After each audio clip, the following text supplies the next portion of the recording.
मेरे प्रिय बच्चे, क्रोध एक स्वाभाविक भावना है, लेकिन जब यह अनियंत्रित हो जाता है तो विनाश का कारण बन सकता है। भगवान शिव को रुद्र भी कहा जाता है, जिसका अर्थ है प्रचंड रूप वाला, लेकिन वे अपने क्रोध को हमेशा सही दिशा में नियंत्रित रखते हैं।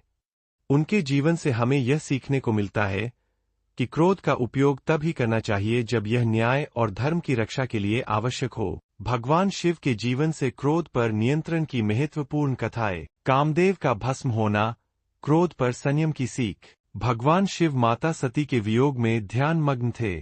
जब तारकासुर नामक असुर का आतंक बढ़ा तो देवताओं को ज्ञात हुआ कि उसका वध केवल शिवपुत्र कर सकते हैं।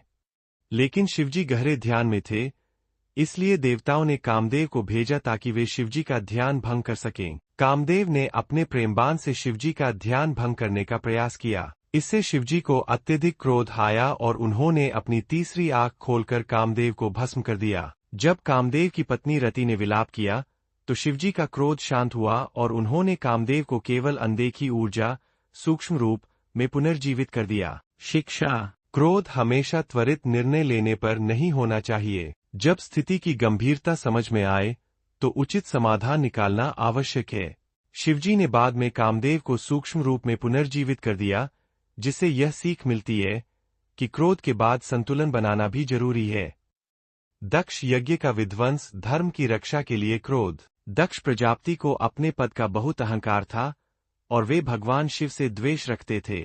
उन्होंने एक भव्य यज्ञ का आयोजन किया और शिवजी को आमंत्रित नहीं किया।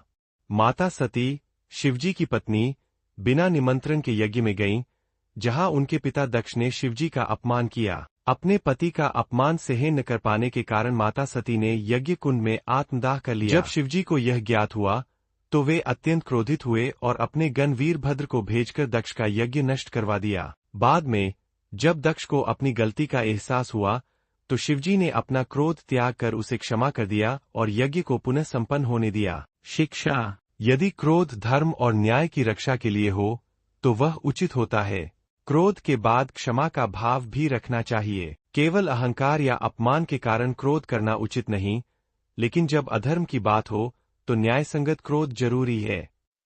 समुद्र मंथन और विषपान, धैर्य की परीक्षा। समुद्र मंथन के दौरान जब अमृत की प्राप्ति के लिए देवताओं और असुरों ने मंथन किया तो सर्वप्रथम कालकूट विष निकला, जो पूरे ब्रह्मांड को नष्ट कर सकता था। सभी देवता और असुर इस विष को देखकर भयभीत हो गए। भगवान शिव ने धैर्य रखते हुए इस विष को अपने कंठ में धारण कर लिया और उसे निगलने के बजाय वही रोक दिया, जिससे वे नीलकंठ कहलाए। विष के प्रभाव को संतुलित करने के लिए माता पार्वती ने उनके कंठ को दबा दिया ताकि विष उनके शरीर में न फैले। शिक्षा: विपरीत परिस्थितियों में भी धैर्य बनाए रखना आवश्यक है। यदि हम क्रोध में बिना सोचे समझे निर्णय लेते हैं तो इससे हमें और दूसरों को नुकसान हो सकता है। कठिन समय में विवेक से काम लेना ही सच्ची शक्ति है।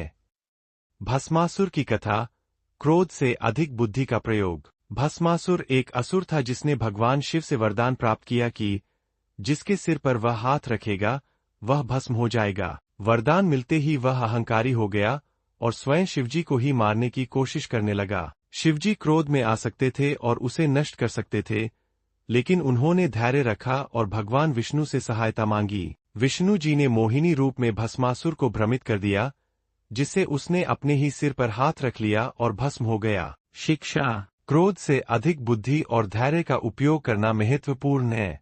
जब स्थिति जटिल हो तो तुरंत प्रतिक्रिया देने के बजाय सही समाधान की प्रतीक्षा करें। शिवजी से मिलने वाली क्रोध नियंत्रण की शिक्षाएं। क्रोध को सही दिशा में प्रयोग करें। अनावश्यक क्रोध हमेशा हानिकारक होता है, लेकिन जब न्याय या धर्म की बात हो तो उसका उपयोग किया जा सकता है। धैर्य रखें, किसी भी स्थिति में जल्दबाजी में निर्णय न लें, पहले परिस्थिति को समझें। क्रोध के बाद संतुलन बनाएं, जैसे शिवजी ने कामदेव को भस्म करने के बाद पुनः सूक्ष्म रूप में जीवित किया और दक्ष को यज्ञ समाप्त करने के बाद क्षमा कर दिया। बुद्धि और संयम से क्रोध पर नियंत्रण करें।